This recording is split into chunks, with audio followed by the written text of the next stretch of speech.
One of the things that companies always do when they hire a PR marketing person, branding person, is get a crisis plan in place. You know, that's one of the first things for when something like this happens, right? You need that. Absolutely. Plans are important, but then sometimes things don't follow the plan. Like in BP's situation, the CEO said some things that he probably wished he didn't say. I want my life back. Tony Hayward wants to get his life back. Right, and then showing up at the yacht race with his family, not a good move. What did these companies do or not do that has made them look so bad? Not getting in front of this early enough? They don't get out in front. They play the blame game. They pull out a bunch of excuses, and they focus so much on the liability, which I can certainly understand, but the court of public opinion is just as important in their future. So I think those are the main points. I care about my clients. You knew my name wasn't Quinn Perkins. How did you know? I do my homework. How did you know? I do my homework. That's not an answer. I don't have to answer to you. I have to produce for you. I don't do lost causes or tilted windmills. I don't perform miracles or the impossible. I make cold calculations about difficult situations, and I do not take on anything I know I won't win, and I will win this.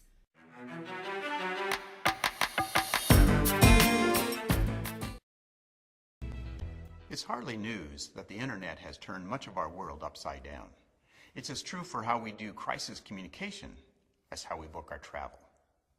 Social media in particular is creating new crises, new ways to respond, new channels to exploit. The explosion happens. If it happens in view of almost any person with a cell phone, a camera, and an internet connection, the story is told immediately by people witnessing it and experiencing it.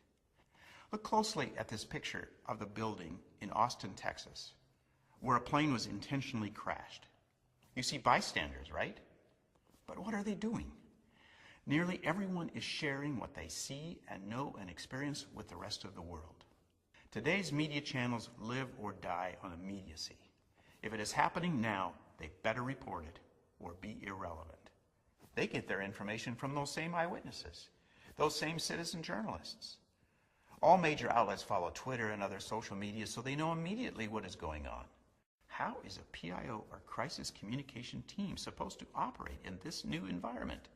3 essential elements: speed, engagement, and rumor management. You already knew that social media was changing the rules of crisis communication. Maybe you saw it as one more important channel to include. I hope you now see it as much, much more than that. It is completely changing how the public is informed, how they form opinions, and ultimately it will determine whether or not you earn their trust. It's not just a rule change. It's a whole new game.